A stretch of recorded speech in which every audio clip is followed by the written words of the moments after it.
விருச்சக ராசி 8வது ராசி, காலபுருஷனுக்கு 8வது ராசி. 12 ராசியில 8வது ராசியா விருச்சக ராசி இருக்கு. எக்ஸலண்டான பலன்கள் விருச்சக ராசிக்காரவங்க சந்திக்க போறீங்க. இவ்வளவு நாள் 8ல குரு இருந்தாரு. இப்ப பாக்கியஸ்தானத்துல போய் குரு உச்சமாயி ராசியை பார்க்க போறாரு, 5ஆம் இடத்தை பார்க்க போறாரு. என்னென்ன இடத்தெல்லாம் பார்க்கறாரு பாருங்க. முயற்சி ஸ்தானத்தை பார்க்கறாரு, புத்தி ஸ்தானத்தை பார்க்கறாரு, ராசியை பார்க்கறாரு. இது எல்லாமே விருச்சகத்துக்கு ஒரு பெரிய பலம். சோ இந்த பதவி உயர்வுக்காக காத்திருக்கவங்க, அதே நேரத்துல வேலை மாற்றத்துக்காக காத்திருக்கிறவங்க, ப்ரமோஷன், நான் ப்ரமோஷன் எதிர்பார்த்துக்கிட்டு இருக்கேன், கண்டிப்பா கிடைக்கும். சம்பாத்திய உயர்வு, அதாவது வருமான உயர்வுக்காக நான் காத்திருக்கேன், நிச்சயம் நடக்கும்.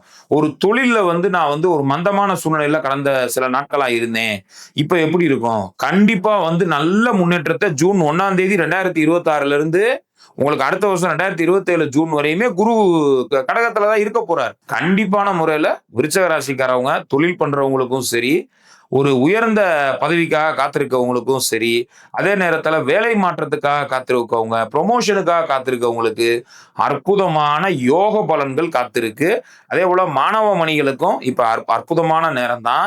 பரீட்சை எழுத போற 10வது 12வது படிக்க போறவங்களுக்கு கண்டிப்பான முறையான அடுத்த ஜூன் வரையும் குரு இங்கேதான் இருக்க போறாரு. அப்ப கண்டிப்பா உங்களுக்கு பரீட்சை எப்படியும் மார்ச் ஏப்ரல்ல 2027 வந்துருச்சுன்னா அப்ப குரு உங்க ராசியை தான் பார்ப்பாரு. அப்ப கண்டிப்பா உங்களுக்கு நல்ல பலன் தான் நடக்க போகுது மாணவ மணிகளுக்கு. சோ அதே போல காலேஜுக்கு வெயிட் பண்ணிட்டு இருக்காங்க, இப்ப காலேஜ் போறாங்கன்னா என்ன கோர்ஸ் எதிர்பார்க்கறாங்களோ அந்த கோர்ஸ் கண்டிப்பா கிடைச்சிடும். சரிங்களா? அதனால விருச்சக ராசிக்காரவங்களுக்கு நம்பர் 1 இந்த குரு பயிற்சி, அதுல சந்தேகம் இல்ல. அருமையான பலன்கள், குரு பயிற்சி பலன்கள் விருச்சக ராசிக்காரவங்களுக்கு. உச்ச குரு வேற கண்டிப்பான முறையில நல்ல பலன் தரும். உங்க ராசிநாதனுக்கு குரு நண்பரு, உங்க ராசிக்கு யோகக்காரரு, உச்சமாகிறாரு, ராசியை பார்க்கிறாரு. அதி அற்புதமான யோக பலன்கள்.